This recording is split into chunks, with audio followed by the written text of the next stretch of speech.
Hi, I'm Sam, and today I'm feeling inspired by Kang-hee Kim. In this episode, we're gonna look at her work, we're gonna break down the rules and principles she uses to create a photograph, and then we're gonna try it ourselves to create a photograph inspired by Kang-hee Kim.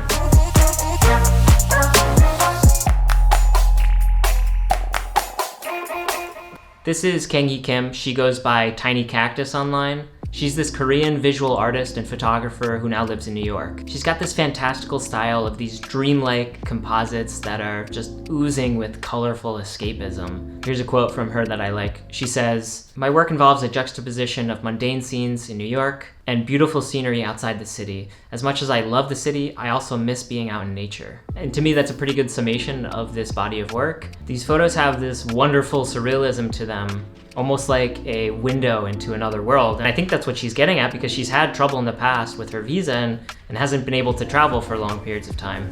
So the way I interpret some of this is she's traveling through her photography. And she also has a background as a traditional painter, so that's why a lot of these images have this painterly feel to them. So the first pattern I noticed is she loves to play with these natural masks, usually with trees or branches, but sometimes with other things in the foreground. She'll use the composition of the photo itself to create a natural looking mask. Like in this image here, it looks like a normal tree, but if you look through it, it's this beautiful sunset. Or this one right here where she's mixing the mundane commuting aspect of life with beautiful sunset in the background. It's also interesting the way she mixes exposures. Like in the foreground of this image, you can tell it was taken with a flash, and in the background, it's clearly a nice underexposed sunset. Automatically, you're seeing that there's something off with the image, and at first glance, you can't tell what it is. I really love the simplicity of this one. You have the silhouette of a tree's branch, and it makes a complete loop, and she uses that loop to mask in a nice distant mountain. Then there's this other style, where she plays with light and shadow. So where there's light being emitted on a wall, she puts this hologram style image of a nice beachy sunset. All right, we're out looking for locations to shoot some tiny cactus photos, and we got our camera, and we're ready to shoot. One of the first things I think I can look for is tree branches. If we find a good angle, we could find a tree branch that makes a sort of natural mask. Instead of the little branches, we could also play with the big branches and the spaces in between those. It's tricky to get just like a singular loop made with the branch because there's so many branches. I think a way we can twist this one, instead of using trees, we could probably try to use some electrical lines or power lines. So besides power lines and trees, one other thing I think we can look at is puddles, because in Amsterdam it rains a lot, so we have a lot of puddles.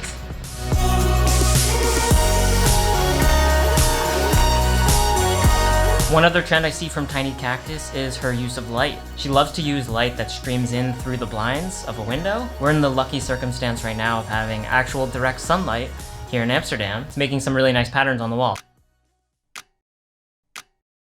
We're back inside, we're gonna flip through the photos and see what we got. As we look through the photos, I really wanna come back to Kang-hee's thesis, which is she used her photography as a way to explore and travel, even when she couldn't travel. So in a similar way, we are locked down right now in Amsterdam because of the coronavirus restrictions. So as we look through these photos we just shot, I'm also thinking back to photos we can composite in from my archives. If we can combine some old photos with these new ones we just took, we have sort of a portal into brighter times.